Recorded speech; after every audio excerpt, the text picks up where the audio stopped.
What's up, everybody? Welcome to the Pick Six Podcast, CBS Sports Daily NFL Podcast. I'm Will Brinson. I'm your host, and this is someday in the future with a mailbag.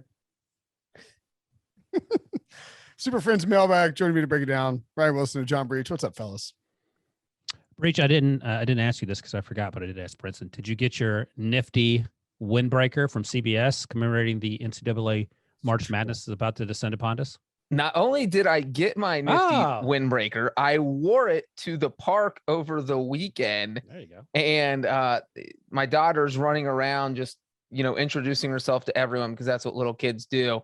And I had at least two different people, both dads, saying, "Oh, that's you work for the Final Four?" This is like what? Oh, they didn't ask you if you were a basketball player? Well, They did not. They're probably confused because it's the upcoming Final Four. Right. I think they both noticed that. And it's like, why would you already have gear for the 2022 Final Four unless maybe you are like covering it or something? I was like, no. Did you get asked if you wanted the gear?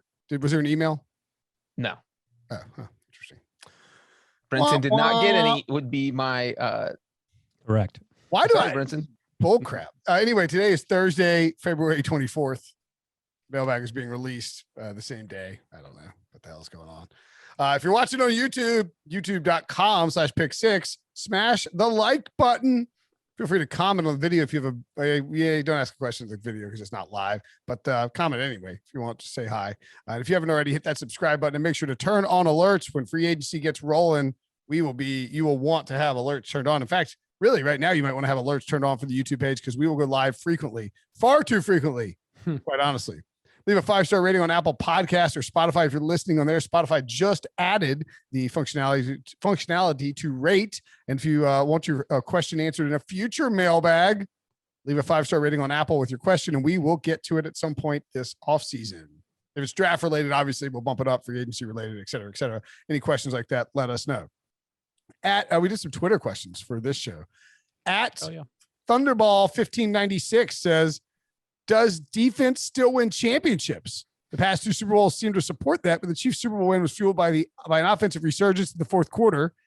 Should teams thus invest more in defenses? You could also argue that the Rams' investment in offense helped to fuel the Super Bowl as well. So that would be my immediate counter. But thoughts there on investing in defense versus offense?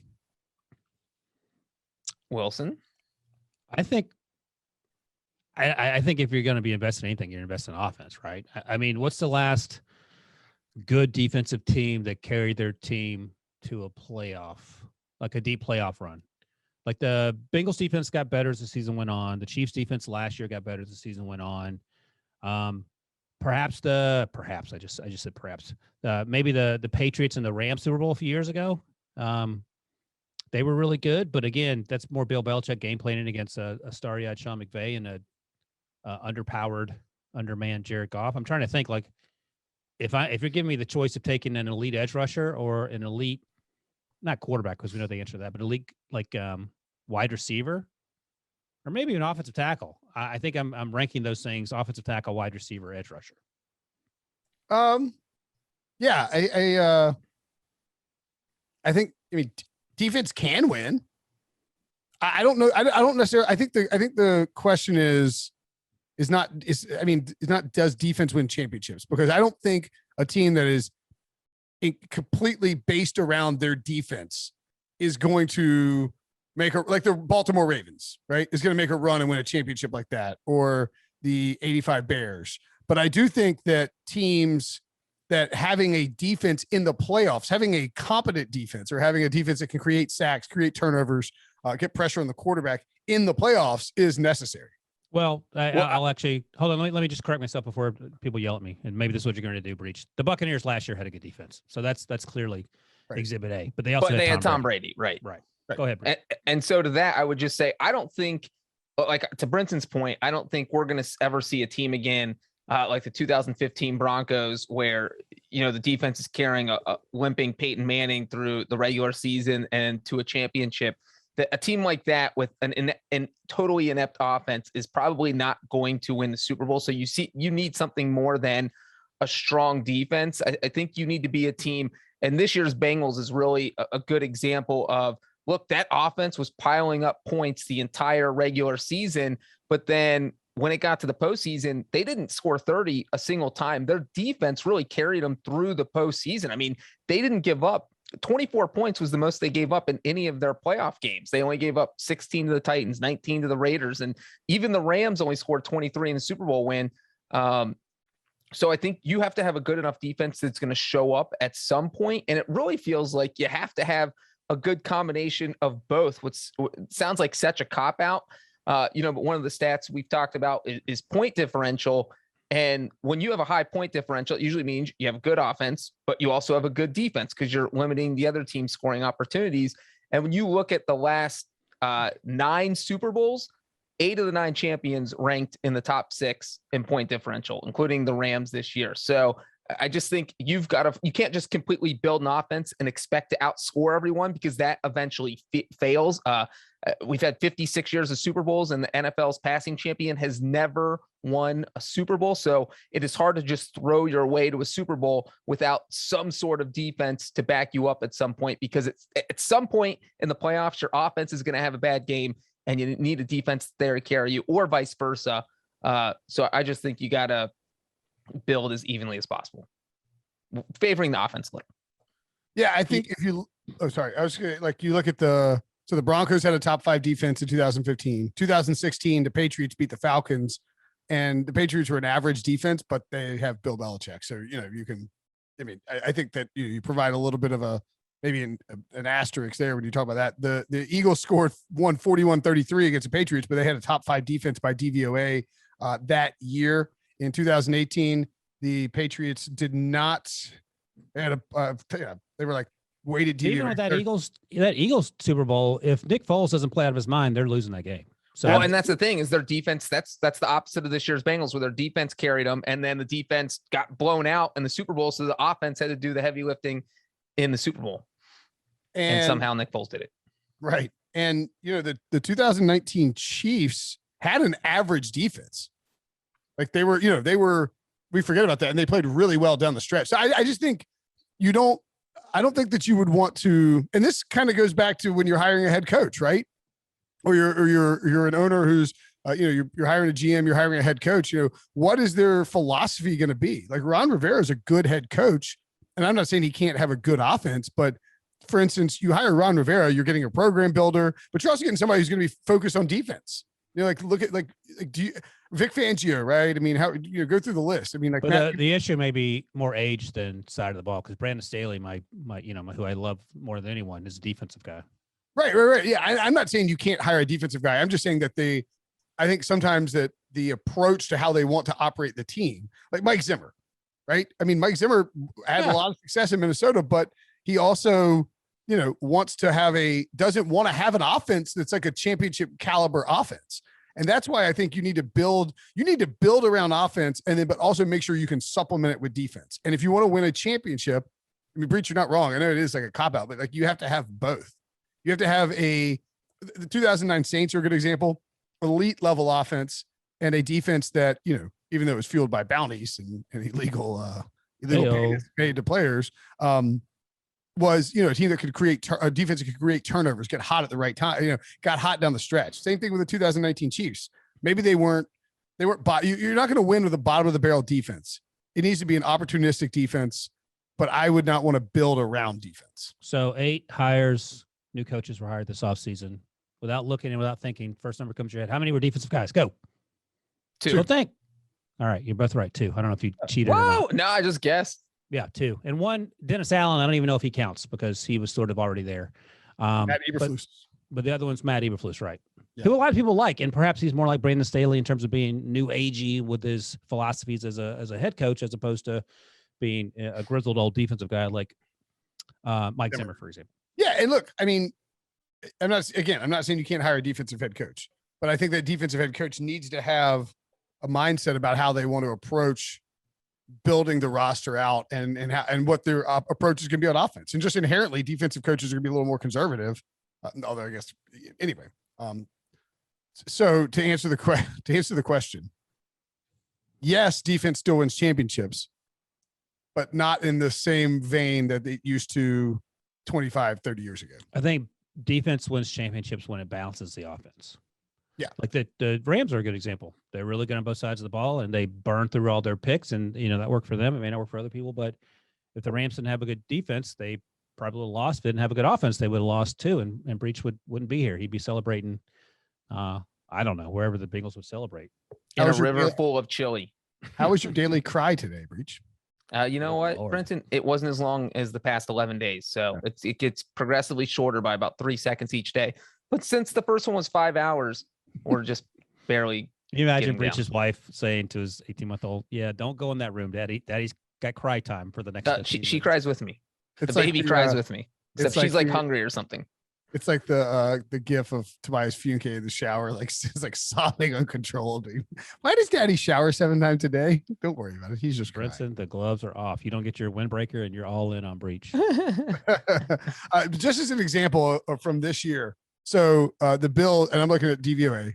The Bills #1 defense by DVOA, and there was nobody with either the top 4 teams were a little more pushed out than anyone else. But Bills #1 defense by DVOA had a really good offense too, and they were really close to making a Super Bowl run. So I mean, I think that's a good example of a team that could do that. The Cowboys #2 defense by DVOA had a very good offense as well. They could have made a playoff run. We don't trust Mike McCarthy to do it, but they had the sort of team where if they won the Super Bowl, you wouldn't be that shocked.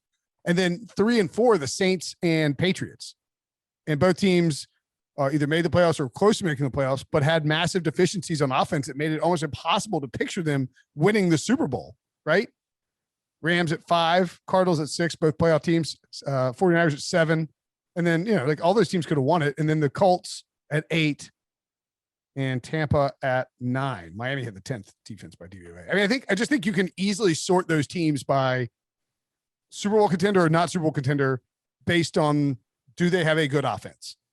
Do you trust their offense to carry them? And with the Colts, Dolphins, Saints, and Pats, it'd just be hard to picture them winning the Super Bowl, even with a top 10 defense. Yeah, well, and the 49ers are a really good example because their defense absolutely carried them through the postseason. They didn't give up.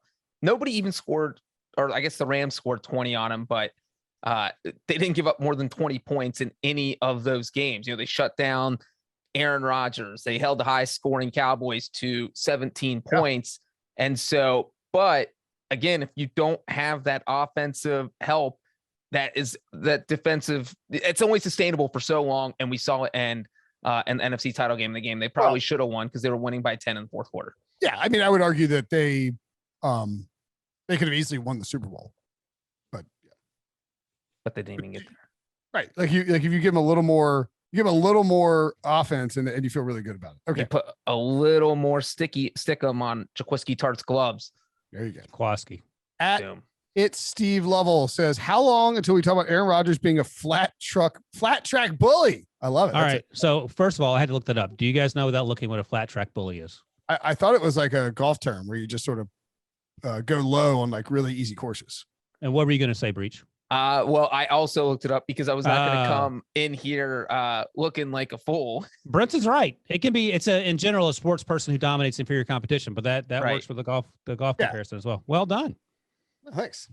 Brinson is not a flat track bully in golf. Well, good on the guy asking the question for getting us to educate ourselves. I thought he had I thought he was pulling something from like a country song. Mistyped something, yeah. But hey, joke's on us. Did you see the speaking of country songs? Did you see the? Oh boy. No. If it's country related, no. No. The Applebee's thing, the CNN. Yeah. Pretty bad. All right, so it's Steve Lowell. Great how he can do well in the regular season against the Bears, but isn't it about time the serial MVP showed up in the playoffs? Well, let's turn the question around. As a Steelers fan, would I want Aaron Rodgers on my team for 3 first-round picks? Yes. Hell to the yes. As that guy that was doing the Miami game said 15 years ago. Or hell to the no. Yeah, absolutely. I do.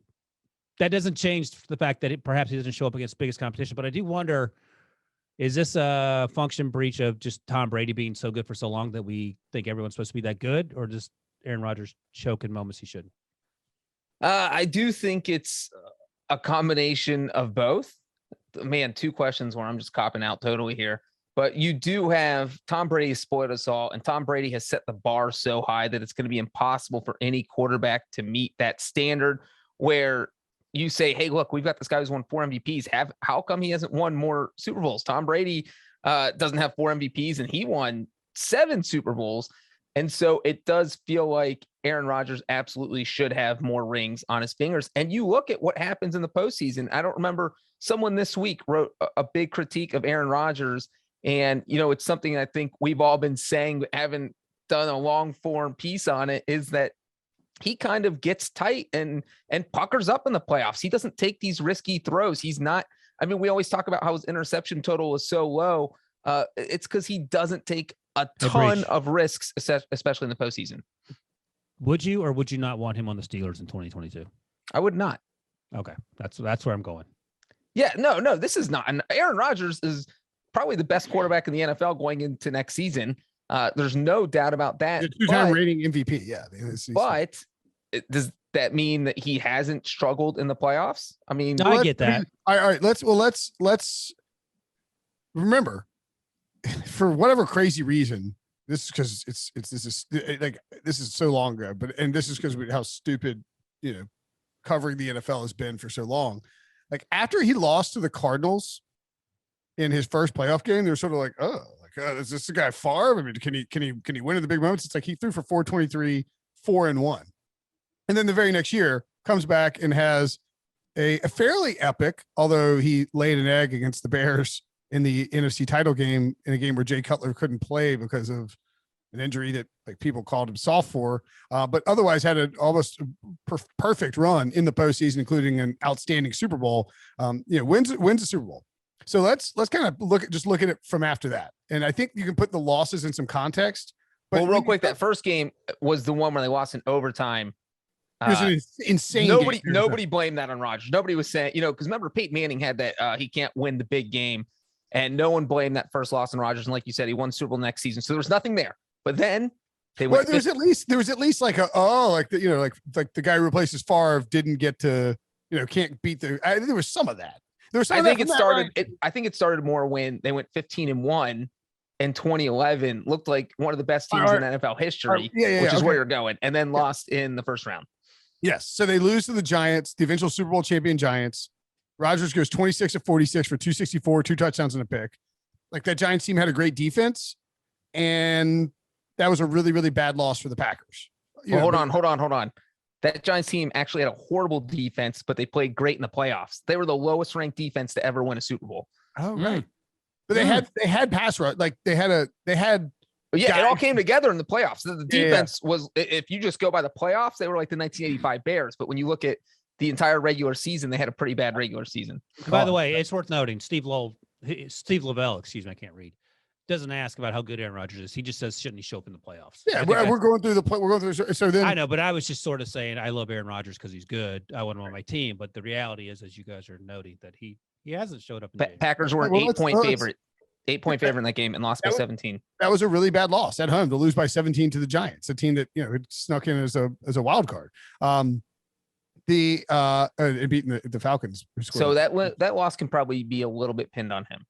Yes. The following year, they beat the Vikings pretty handily. Doesn't have big stats. Then they lose by 14 points to the 49ers. That was one of those Colin Kaepernick teams. He has 257 passing yards, 67% completions, 2 touchdowns, 1 pick. I don't think we put that on him. That was really on everybody's point at the Green Bay defense. You gave up 45 points. Right. You score 31 points in the playoffs, you expect to win. Yes. The next year they lose again to the 49ers, 23-20. Rodgers is 17 of 26 for 177 yards and a touchdown. He's got to take some of the blame for that one, right? Yes. Okay. The following year they beat the Cowboys. He had that epic throw to the sidelines to was it Jared Cook? Is that right? What did Jared Cook?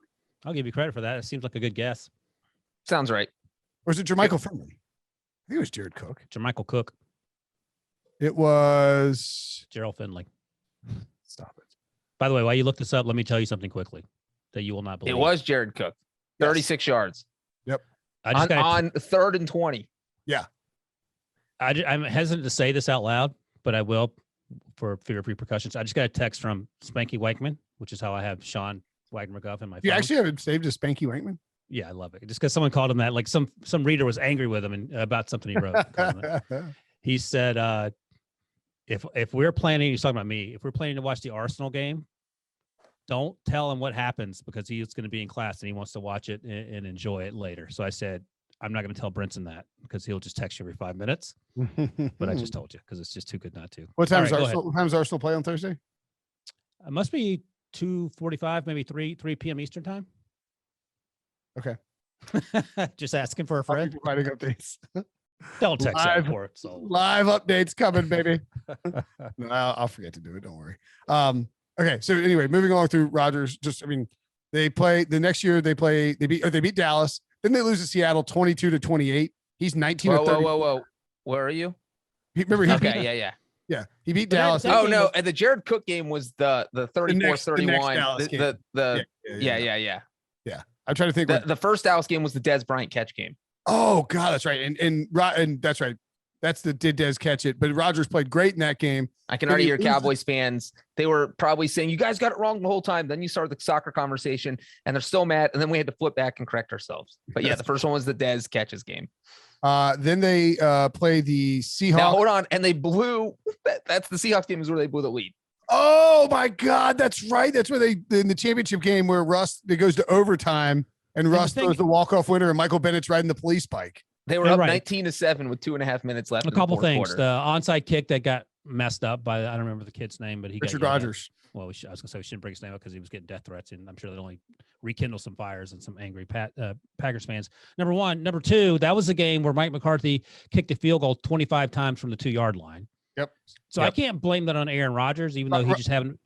Rodgers played poorly, but that was a really good Seattle defense, and McCarthy was conservative as hell.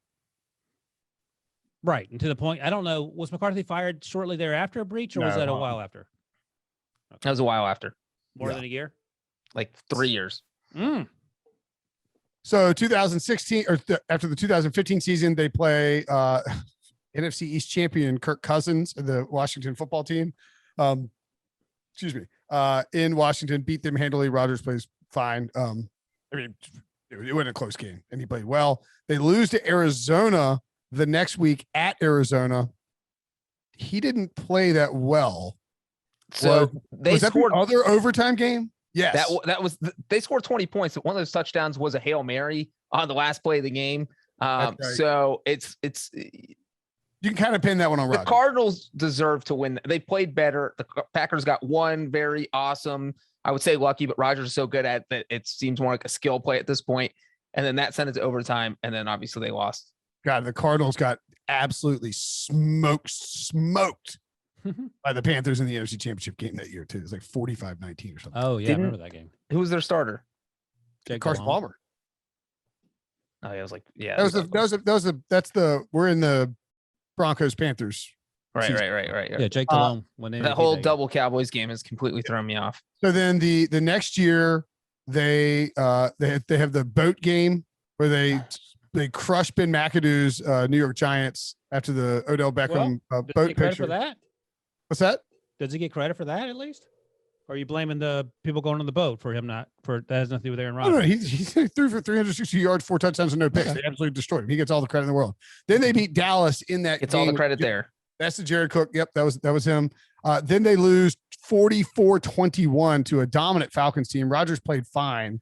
I'm splitting this one up as like 60% the defense, 40% the offense. Because although the defense gave up 44 points, so if the scoreboard says it was a blowout, the Packers had 0 points at halftime. So if you're the defense not getting any help from the offense, that's a problem. If you get shut out in the first half, that puts some of the loss on the offense. Yeah, I agree with that. That's fine. And so next year they beat Seattle. Oh no, sorry, not the next year. They don't go to the playoffs again under Mike McCarthy. Mike McCarthy gets fired. So now we have 3 years of Matt LaFleur coaching the team beginning in 2019. They beat Seattle at home and then absolutely get boat raced by the 49ers. Rodgers' numbers aren't great in that game, but that was pretty much on the defense. But also fun fact, second playoff game in a row where 0 points in the first half from the offense. That's 2 in a row where you get shut out in the first half. That puts your defense on its heels. So again, I'm put a little blame on the offense there. Yeah. But the defense can't give up 37 points either. Right. Exactly. They got absolutely destroyed. Then they beat the Rams. That was was that John Walford? Or was that this? Oh gosh, it may have been. Oh man. No, Goff played in that game. No, that was where they thought Walford got hurt the week before. That's and right. Goff That's came right. in because he wasn't going to play with his injured thumb. Hey, And it seemed like McVay was doing whatever he could not to play Goff. Yeah, that's right. And then they lose to Brady. That one, you can't give up 31 points to Tom Brady when you intercept him 4 times. And also, you can't kick a field goal when you're down 8 in the fourth quarter with a minute and a half left. You can. Well, I guess you can. But you should. But I don't put that game on Rodgers. That one's more on LaFleur in the defense. Yeah. And then this loss to San Francisco, you can definitely put on Rodgers. So I think it's here's the other question before you sort of give us your summation there. How much, like, there are games we can point to that Tom Brady has played absolutely horrific, including the Packers game 2 years ago before they went to the playoffs and threw 3 interceptions, the Super Bowl. I mean, so I wonder how you weigh that against Rodgers's average replacement level performance, if you want to call it that. I don't think that I think he's had some bad. If I were to take if we were to split up the pie, take all the playoff losses since they won the Super Bowl, and place blame, I think Rodgers is probably getting like 30% of it. If you look at their last 4 playoff losses, they are averaging 4.25 points per game in the first half. Well, that's not acceptable.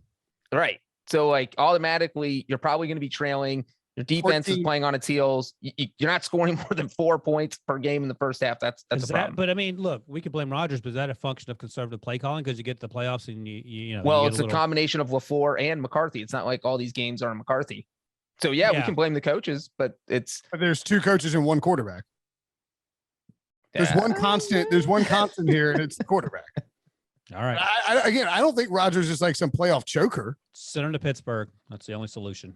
It is just weird. It's been like Murphy's Law, which is funny because the president's name is Mark Murphy, where just everything that could go wrong has gone wrong for the Packers in their playoff losses. And let's not forget, we got to pin some on the special teams against San Francisco. I mean, and the Seattle game years ago, the onside. Sure. Absolutely. So yeah, I mean, it's no, Rodgers is probably fine, but these playoff losses are a fine line. Like Tom Brady has, you have all these moments where Tom Brady could have ended up being like, this guy botched 8 Super Bowl chances, or he had went to the Super Bowl 8 times and won 1 game, or had a bunch of close wins in the playoffs. So just these playoff games are just close, and sometimes you have fluky results. But yeah, I think you could safely say that Rodgers could use some more playoff wins. All right, let's take a quick break. When we come back, a couple more questions.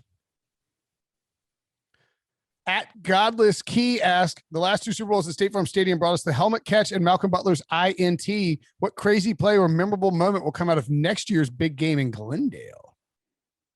Mason Rudolph 99-yard scramble, game-winning touchdown. God, that's easy. Dwayne Haskins touchdown pass in the corner. Right, to Mason Rudolph. That would be hilarious. I'm going to say an Evan McPherson 53-yard field goal off the upright. And they lose again. I didn't say, got to add some drama here. People have to have a reason to watch. Yeah, I guess so. I'll just say generically, though, a field goal off the upright. That'd be pretty dramatic on the final play of the game, right? Let me give you my Super Bowl prediction. I think I have it written down somewhere. Oh, I know what it is. Here it is. You ready?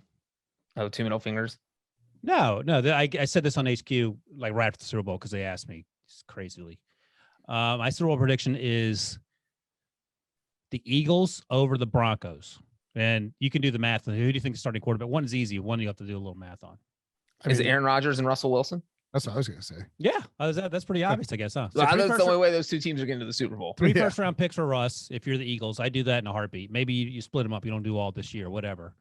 And then, of course, Nathaniel Hackett, Aaron Rodgers connection. But that's my Super Bowl prediction. Eagles over the Broncos. Remember that, Breech. I'm going to say that after another incredible drive down the field, including a no-look pass to Cooper Kupp. Here we go. I knew it. Matthew Stafford throws a touchdown pass, a game-winning touchdown pass to Odell Beckham to topple the Chiefs and to solidify all the things that I love about Matthew Stafford. But then we're debating whether or not he deserves to go in the Hall of Fame because he threw that game-winning touchdown pass after throwing 4 interceptions in a game. Exactly. And he set the single season interception record by throwing 60 interceptions. Someone's bitter about the Super Bowl loss. He threw 2 interceptions. One was the receiver's fault. The other was an arm punt. All right. Well, they're interceptions. They They count as still count as interceptions. interceptions. Hey, you know what doesn't count as an interception? A Super Bowl win. It's true. Well, no, it's a different Oh! This guy dunking on me. it's a different category. You're dunking on a guy who had to watch his team lose in the Super Bowl I and still know. cries about it every day, Brinson. How low can you go? That's how low. you- You're looking you at don't it. even- You don't even know. You don't know how low I can go. I think I have some idea. All right, scratching the 15 surface minutes. here. Let's get through these final two. Wait, what was Wilson? What's your non-Mason Rudolph 99-yard scramble prediction? Oh, I wanted to give my Super Bowl prediction just so I'll get it on the Okay, record. okay, that's And then Ross versus Rogers. yeah, I think and Eagles versus Broncos. I think that's saucy enough. And who knows what will happen once we get there? But perhaps as Well, the other thing too is like, you know, we talk about all these Rodgers playoff games.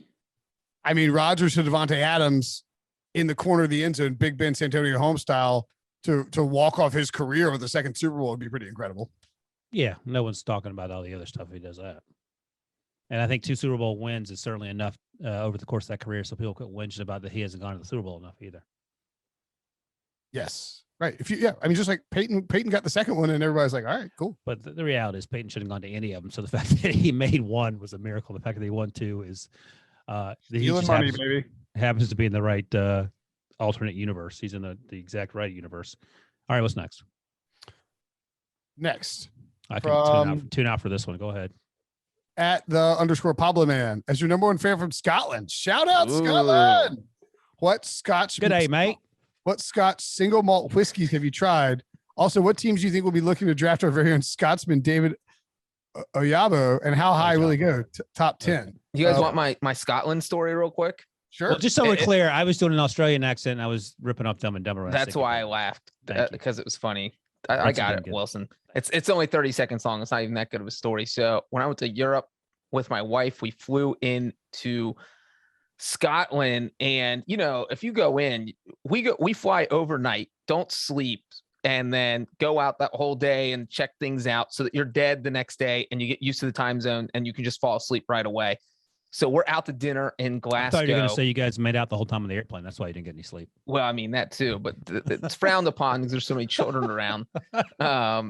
But so we're at a restaurant at like 7:30 p.m. in Scotland, and we have not slept in probably 23 hours. And I literally fall asleep at the dinner table. And I probably looked punch drunk, and my wife had to wake me up, and then we had to walk back to the hotel. What were you eating? I couldn't even tell you. Oh, that is a great story. I couldn't tell you anything about this restaurant other than my wife shaking me like, all right, pay the bill so we can go. So to recap, Breech flew across the ocean, went to a restaurant, and fell asleep. Great story. This guy's a writer. Talk to me about the draft, Wilson. So David Ajabo, I didn't know he was of Scottish ancestry. Either. Edge rusher, had a great season. Some people think that he might end up being better than Aiden Hutchinson. He went to Michigan, played opposite him on the line there. And I think I had him going like top 15 for sure in my latest mock draft, and typically right around that range.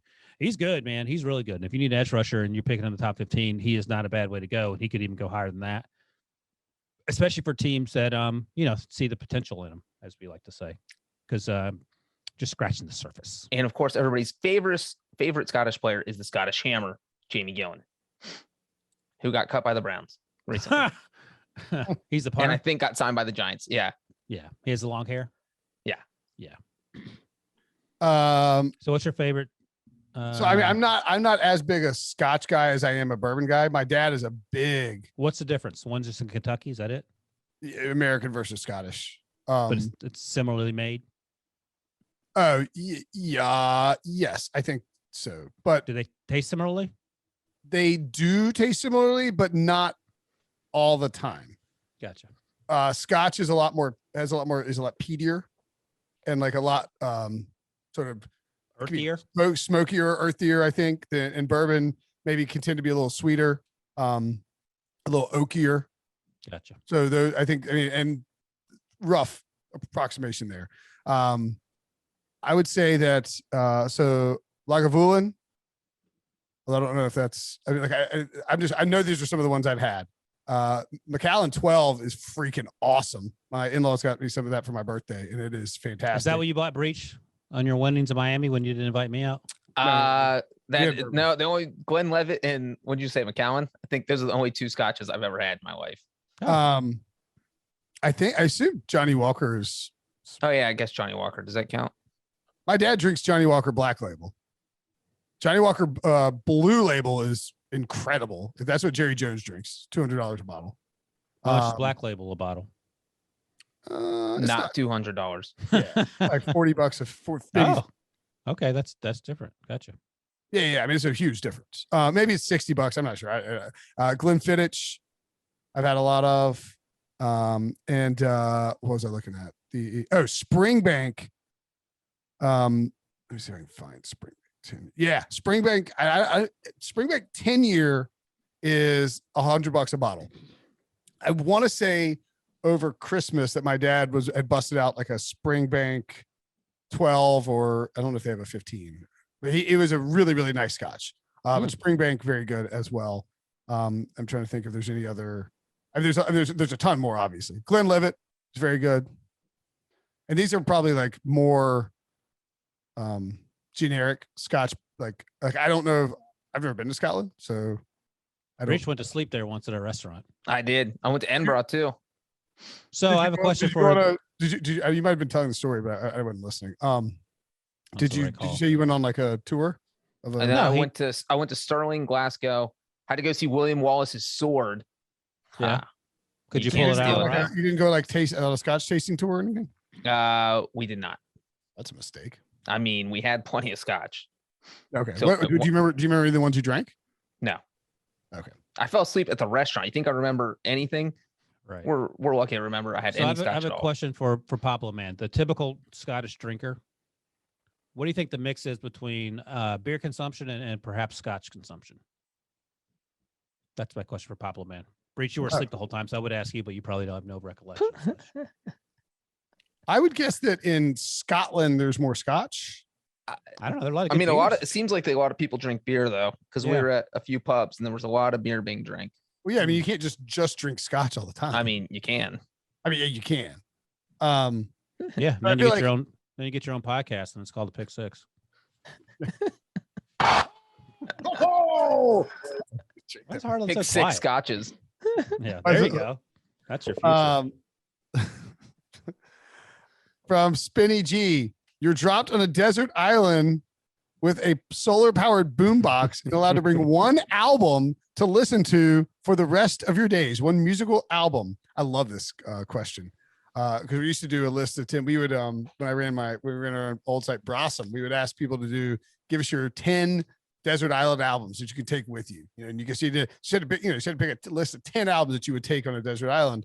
But this is just one album on a solar powered boombox.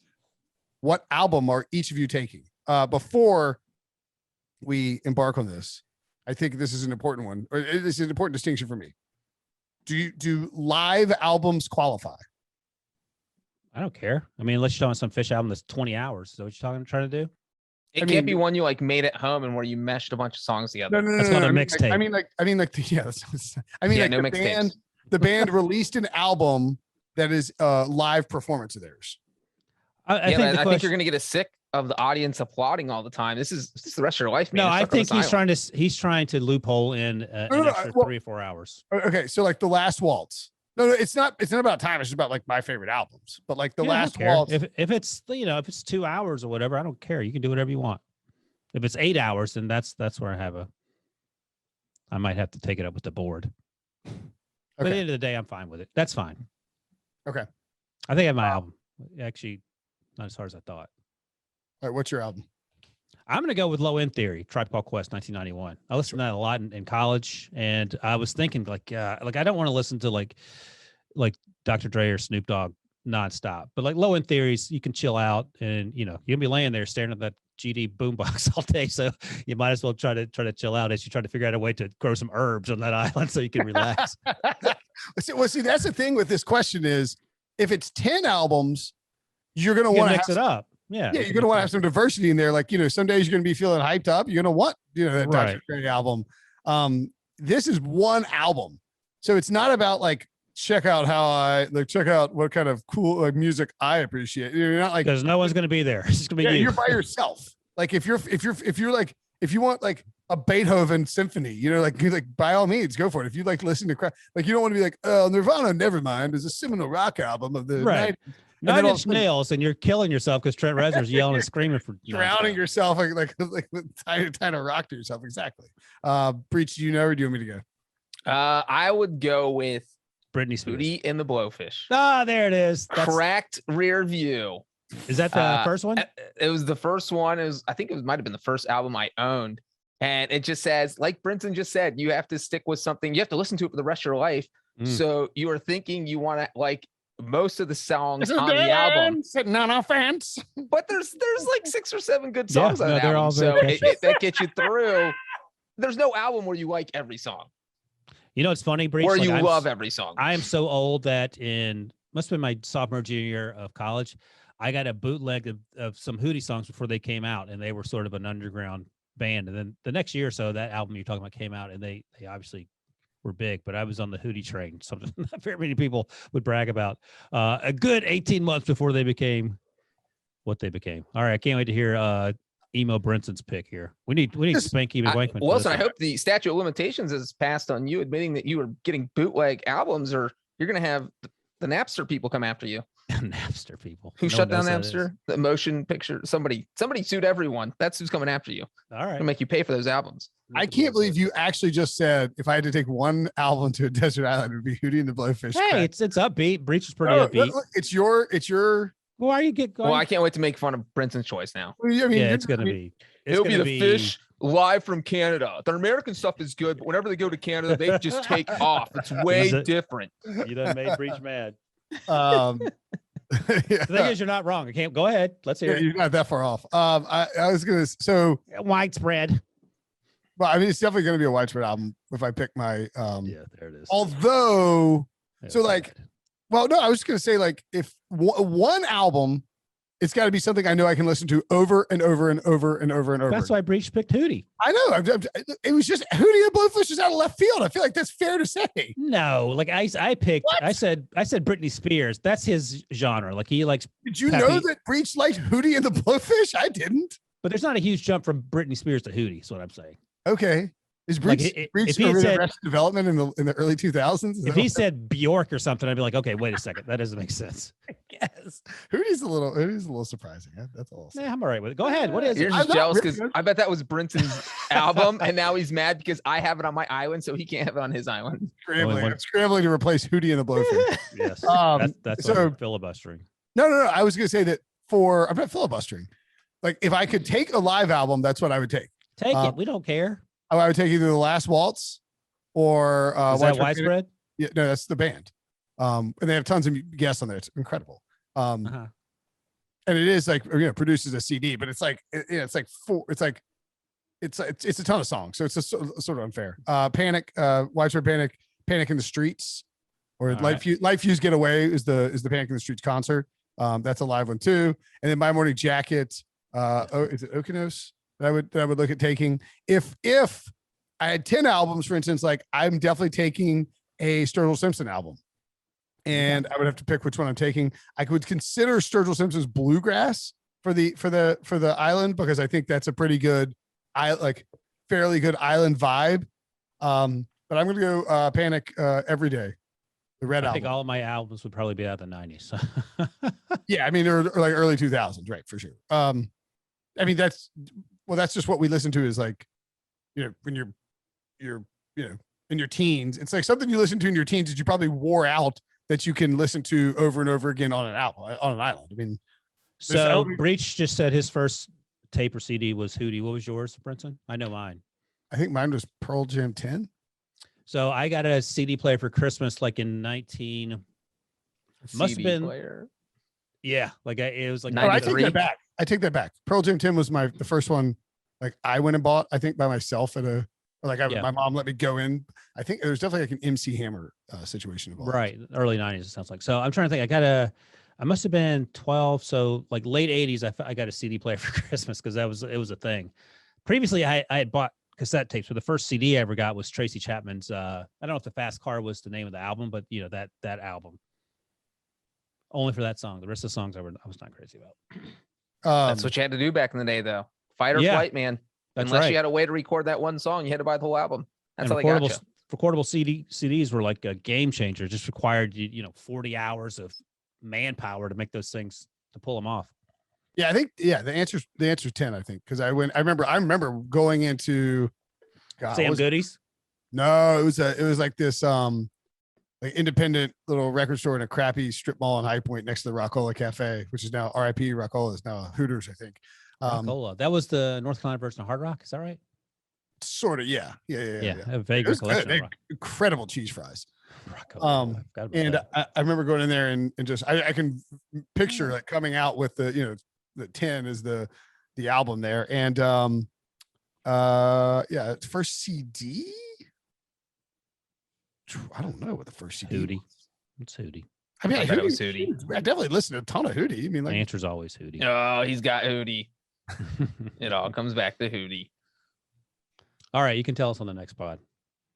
Yeah, Wilson, we got video to get ready for. Wilson's trying to shut you down, Brinson. Yep. I'm done. We're good. That's the show. Thanks for listening. Send your mailbag questions to @Pick6Pod if you want to send them on Twitter, or you can also leave a 5-star review and leave your mailbag question for the all season for Breech and Wilson. I'm Brinson. We'll see you guys later.